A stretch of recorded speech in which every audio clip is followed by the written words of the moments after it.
Kita akan kembali lanjutkan dialog kita bersama dengan dua tokoh agama di sini. Jika kita lihat begitu ya tadi dengan senyum, Bribda Hulud juga menyampaikan informasi lalu lintas begitu ya, menunjukkan bahwa memang kepolisian ini sangat peduli terkait dengan aksi damai ini. Untuk arus lalu lintas juga sudah dilakukan terkait dengan pengarahan-pengarahan jalur alternatif dan lain sebagainya, dan juga himbauan-himbauan diberikan oleh tim kepolisian. Nah, Anda bisa menanggapinya, Pak Marsudi? Ya, jadi saya untuk pertama kali mengapresiasi petugas kepolisian. Masya Allah, dia siang malam merencanakan bersama-sama, dan merencanakannya bersama-sama dengan leader-leader atau pemimpin yang mau berangkat demo. Mereka didatengin, diajak berdiskusi, kalau lewat sini nanti bagaimana, nanti bagiannya ada yang lewat sini, ada yang lewat sini, ada yang ngawal. Hebat hari ini saya melihat Pak polisinya juga bagus ini. Mudah-mudahan ke depan sama-sama kita lihat, ayo sekarang. Itu ada polwan-polwan dan sekarang ada polisi-polisi yang wajahnya loh nggak tanpa garang-garang amat.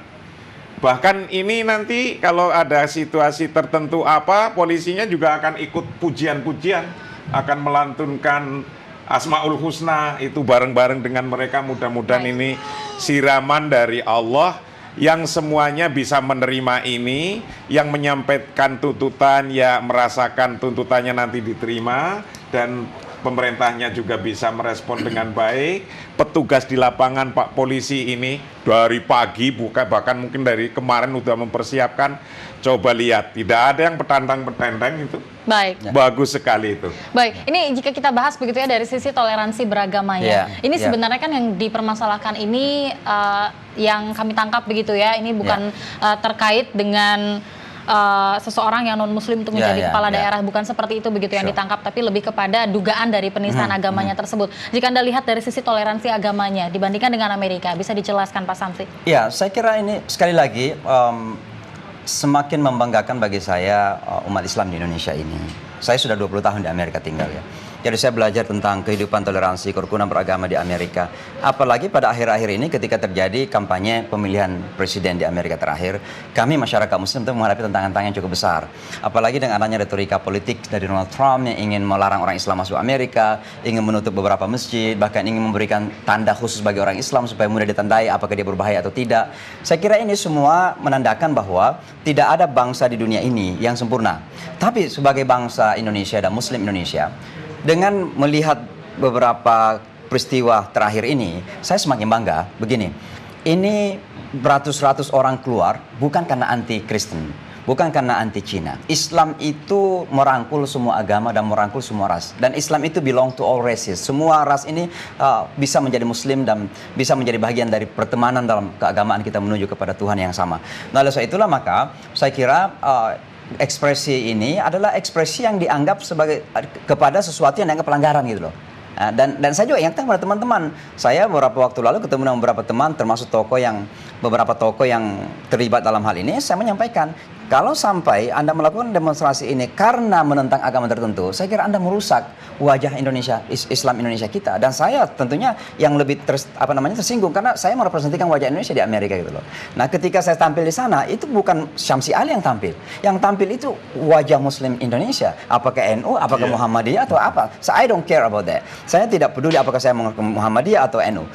Saya mewakili Muslim Indonesia di Amerika Serikat. Dan oleh sebab itulah, maka ketika ada demo seperti ini dengan damai, ya, tidak ada anarkis yang terjadi, dengan aman, kemudian sopan, santun, memperlihatkan akhlakul karimah, Islam yang rahmatan lil alamin. Ini akan menjadi motivasi bagi saya untuk menyampaikan Islam bahwa ini loh Islam yang didambakan oleh dunia kita sekarang. Bukan Islam Timur Tengah yang menakutkan terkadang kan, bukan Islam Pakistan yang terkadang keras begitu ya, tapi Islam Indonesia yang memang diimpikan oleh dunia kita sekarang ini. Baik, nah ini terkait dengan tuntutan. Jika tadi memang ada tuntutan-tuntutan khusus memang mereka turun ke jalan, mungkin bisa dijelaskan lebih lanjut oleh Pak Marsudi. Ini sebenarnya tuntutan mereka ini apa sih, Pak?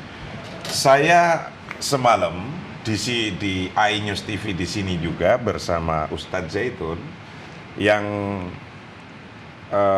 disampaikan begini. Awalnya tuntutannya kan adalah bagaimana Ahok ini dengan mengungkapkan sebagaimana di YouTube itu bisa benar atau bisa sudah dipotong-potong. Kita kan belum pernah tahu karena hukumnya belum jalan. itu menunjukkan reaksi daripada umat Islam. Nah, reaksinya apa? Menuntut bahwa Ahok ini harus dimasukkan ke dalam ranah hukum. Diproses secara hukum begitu ya? Diproses secara hukum. Ketika demikian, Presiden Republik Indonesia Joko Widodo merespon ini dengan memanggil NU, Muhammadiyah, MUI, atau kiai-kiai lah semuanya. Yang di MUI kan tidak hanya NU sama Muhammadiyah, seluruh itu ada 70 organisasi keislaman. Itu diajak semuanya, apa sih clear-nya gitu gampangannya. Clear-nya adalah Ahok harus diproses secara hukum. Lah, Pak Kapolri langsung menyampaikan, ini sudah diproses, dijalankan secara hukum. Berarti tuntutan pertama sesungguhnya sudah terpenuhi. Sudah terpenuhi, ini diproses secara hukum. Dan bahkan Ahok juga sudah dipanggil pakai surat menurut yang saya dengar. Pak Kapolri bilang begitu. Dan Senin depan itu Ahok akan dipanggil dan akan diintrogasi sebagaimana layaknya umumnya. Nah, ketika demikian, kok pertanyaan kedua muncul lagi. Kemarin Pak Presiden sudah jawab gitu, kok masih keluar saja? Lah, mereka ini hanya ingin meyakinkan diproses dengan adil. Nah, gitulah kira-kira. Jadi ternyata rasa keadilan pun ada harganya dan tidak murah harganya. Maka siapa saja yang jadi pemimpin di bangsa ini, utamanya berilah rasa keadilan kepada siapa saja, tidak hanya kepada umat Islam saja di Indonesia, kepada non-Muslim, kepada siapa saja, yang agamanya apa saja, gitu. Malah semalam ada argumentasi itu di Bali ya, di Bali kan ada orang ngomong ini tempatnya kotor, nanti Tuhan nggak seneng ke situ, langsung dipenjara 2 tahun. Berarti yang ngomong kan bukan orang agama itu langsung diproses. Lah dari bandingan itu ya pemerintah harus yang adil gitu kata yang disampaikan. Nah, bagi kami melihat yang sedemikian ini, inilah sekarang karena mungkin di antara mereka ini masih ada perasaan belum percaya penuh kalau Ahok akan diadili dengan fair, maka turunlah ini. Ini kembali lagi ini turun ke jalan untuk memastikan begitu ya apa yang dikatakan oleh Kapolri sebelumnya terkait dengan pemrosesan secara hukum untuk Gubernur DKI Jakarta nonaktif Basuki Cahayapurnama. Kita akan melihat seperti apa begitu jalannya untuk aksi damai tanggal 4 November ini dan juga tanggapan dan kabar dari para tokoh agama yang sudah hadir. Pemirsa, saat lagi Breaking News masih akan kembali untuk Anda.